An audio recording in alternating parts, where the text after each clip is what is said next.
औषध गुरु संभाषण अकाल मृत्युटी लक्षण कात जे धरी जाड़े नहीं निश्चय मारिब बुड़ाई।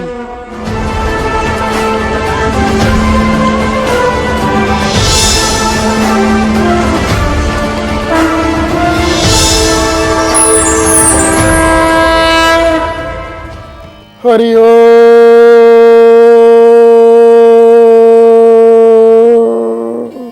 कृष्णार्पितमस्तु कृष्णार्पितमस्तु कृष्णार्पितमस्तु। सज्जन आपण मान भक्ति ओडिशा चैनल तरफ शुणुचंती मालिका प्रवचन मालिकार कथा कलकी आसुछि तेणु आपण माने धारावाहिक भाव में यह शुणवे प्रयासी हूँ। एवं कलिजुगर लोकचरित्र आम माने कहवा प्रयासी हो आलोचना करुचु। कहले धर्म संकुचित तप विरहित सत्यंच दूरंगत लोका धर्म हत दिजांश लोभिता। ये दिज बा ब्राह्मण मानकर कथा चली कलिजुगर ब्राह्मण माने किपरि हेबे ता चली। तेणु ब्राह्मण माने जे अनाचारी होई हीन आचार करिवे गायत्री छाड़िबे गारेड़ी पढ़िबे नाना व्यापार करिवे। ब्राह्मण माने जे गारेड़ी शिखिबे गायत्री मंत्र को छाड़ी गौड़ माने जे वैष्णव साजिबे बुलाइबे ब्रह्मचारी बाट चालू थिबे ब्राह्मण वैष्णव जाल बाड़ी हाथे धरी धर्म कथा पूछिले ताहांकु अश्लील भाषिबे भारी बोली आनंद कंद भगवान की जय। तेणु कहले ब्राह्मण माने जे गारेड़ी शिखिबे गायत्री मंत्र को छाड़ी ब्राह्मण माने गायत्री मंत्र को छाड़ी गारेड़ी शिखिबे। महापुरुष अच्युतानंद गौड़ गीतार एक कथा को कहउचंती ताले कौन हम गौड़ माने जे वैष्णव साजिबे बोलाइबे ब्रह्मचारी गोपाल माने कौन करिवे वैष्णव हे गोपाल वैष्णव बहुत कलि जुगे देखा मिले आउ कौन हे ना कहले बाट चालू थे ब्राह्मण वैष्णव जाल बाड़ी हाथे धरी। ब्राह्मण आ वैष्णव माने चिता तिलक करिथिबे किंतु जाल आ बाड़ी धरिक चली नदी कूल को पोखरी कूल को कौन पाई ना मत्स्य माछ धरवा को चली से जदि धर्म कथा किए पचारिदेला धर्म धर्म धर्माधर्म कथा पूछिले तांकु अश्लील भाषिबे भारी। ब्राह्मण माने अश्लील भाषा मुहरे कहिबे धर्म कथा पचारला माने से गाली देवे खराब भाषा कहवा आरंभ करदेवे। कहले यही भली ब्राह्मण मान चरित्र कलिजुगे हम कहले आउ कौन कलिजुगे ब्राह्मण चरित्र हम बारंबार अच्युत से कथा को कहते कलिजुगर ब्राह्मण मान कथा। कहले ब्राह्मण शूद्राणी प्रीति शूद्रंक संगे ब्राह्मणी पीरती जाई फूललो गोदंडा चीबा वृत्ति गायत्री छाड़ी ब्राह्मण शूद्रंक पराए हरिवेदीन जाई फूललो होइबे से ज्ञान शून्य साधु वैष्णव मिलिबे मद बेश्या पोषा सार करिबे जाई फूललो के कहा को न मानिबे। कहले गायत्री छाड़ी ब्राह्मण शूद्रंक पराए हरिवेदीन जाई फूललो होइबे से ज्ञान शून्य। आउ ब्राह्मण शूद्राणी प्रीति जाई फूल मालिकार अच्युत कहले ब्राह्मण शूद्राणी प्रीति शूद्रंक संगे ब्राह्मणी पीरती जाई फूललो गोदंडा चषिबा वृत्ति। कहले ब्राह्मण शूद्राणी सहित प्रीति करिबो आउ शूद्रंक संगे ब्राह्मणी मध्य प्रीति करिबो। ए सब जातिभेद रहिबनी लोक माने एपरी अन्याय आचरण करिवे। आउ गोदंडा चषिबा वृत्ति गोदंडा बा गोचर गोचर को चाष जे करिवे बहु प्राणी। कहले कलिजुगर गोचर को जोटा आमर गोदंडा बा गोचर कह जाए गोचर को चाष करवा उचित नुह एटा गोमाता छड़ा होता है।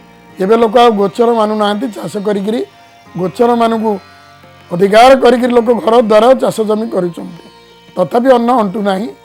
तेणु राज्य गोदंडा चषिबा वृत्ति गायत्री छाड़ी ब्राह्मण शूद्रंग पराए हरिबे दिन जाई फुललो तेणु होइबे से ज्ञान शून्य। आउ कौन हम ना साधु वैष्णव मिलिबे मद बेश्या पोषा सार करिवे। साधु सन्थ वैष्णव मान कली जुगरे साधु बेश धरिकी कौन करुथिबे ना मद पिउथिबे मद्यपान करिवे आ बेश्या संग करिवे बेश्यालय को गमन करिवे मद बेश्या पोषा पोषा झिमिटी खेल महाभारत झिमिटी खेल पोषा भी खेलिवे।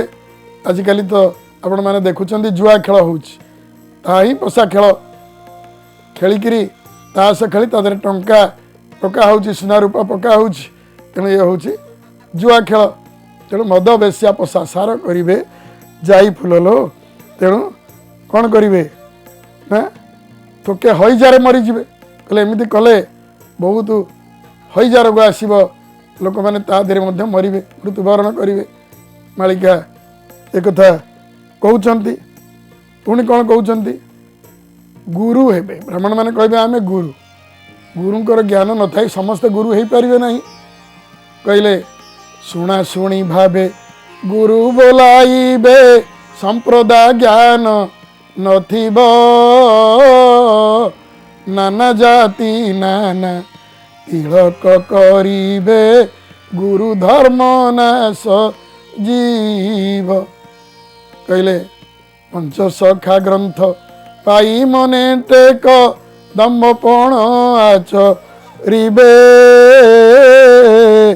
पंचसखा ग्रंथ पाई मने टेक दम्भपण आचरिबे। कहले शुणा शुणी भावे गुरु बोलाइबे गुरु ज्ञान नथिब संप्रदाय ज्ञान नथिब गुरु मात्रे के साधु वैष्णव मान के संप्रदाय थाए चारि संप्रदाय वैष्णव भारत वर्ष रे अछंती तेणु तिलकरू जना पड़े किए कौ संप्रदायर ब्राह्मण माने ता करिवे नाही शुणा शुणी भावे गुरु बोलाइबे निजको गुरु करिवे गुरु बोली कहिबे। तेणु कलि जुगरे जदि कौन असद गुरु कथार अच्छी कहले असद गुरु संभाषण अकाल मृत्युटी लक्षण कहले जे असत गुरु करिब सद्गुरु न करिब ताले अकाल मृत्यु हब कारण कात जे धरी जाड़े नाही निश्चय मारिब बुड़ाई। गुरु जदि है नाविक आपण मैंने विगत अध्याय शुणुले जदि से नाविक ठीक भाव में कात मारी जाणमनि कात धरी जाणमनि ताले शिष्य को निश्चित भाव में बुड़ेकरी मारिदेव।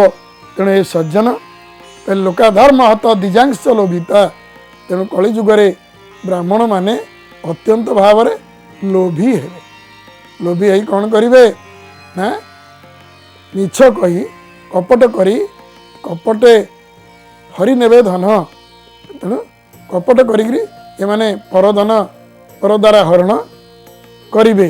तापर कौन आसिले ना नारी भसा मानवा कहले कलि जुगरे पुरुष माने सब नारी मान बसरे रहिबे स्त्री बुद्धि रे चलिबे नारी बुद्धि रे चलिबे।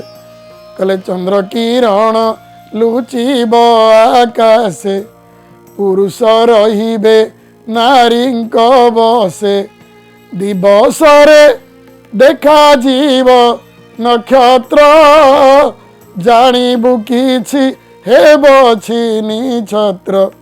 कहले चंद्र किरण लुचिब आकाशे पुरुष रहिबे नारी बसे कहले नारी बसा मानवा पुरुष माने नारी बसरे रे स्त्री कथार चलिए कलि जुगर यही लोक आपण 100 ରୁ 99 देखिए। थरे गोटे जगार सभा होता सत्संग होता से सभारे देखागला मझिरे सभा परिचालक माने गोटे दौड़ी बांधि देइचंती गोटे पटे लिखिंट जो मैंने स्त्री बुद्धि चलती एपटे बसबे अलग पटे लिखिंट जो मैंने स्त्री बुद्धि चलती ना स्त्रैण नुहति से एपटे बसबे। देखागला स्त्री बुद्धि चलवा पटरे समस्ते बसी केवल जड़े मात्र व्यक्ति स्त्री बुद्धि न चलवा पटरे बसी तेणु पचरागला हे महात्मा आपण ये लोक मान मध्य जड़े मात्र व्यक्ति जे कि स्त्री बुद्धि चलती ना तत्क्षणात व्यक्ति जनक उत्तर देले नाही नाही से कथा किए कहला मो स्त्री कथा को आज्ञा को आदेश को मु केबे मध्य अवज्ञा करे नाही मो स्त्री जहाँ कहती मु ता ही पालन करे कहले ताले एपटे बसीच कहले कारण हूँ मु जितेबाला आसिली सभा को मो स्त्री कही हेठी सभा को जाऊच सावधान जो पटरे बेसी लोक बसी से पटे बसब नाही तेणु हे सज्जन आपण मैंने विचार करंतु कली जुगरे नारी बसा मानवा केते जन तेणु ये अध्याय को विश्राम देवा स्त्री चरित्र नारी बसा मानवा आम आगामी अध्याय रे आलोचना करिबा। ओम शांति शांति शांति।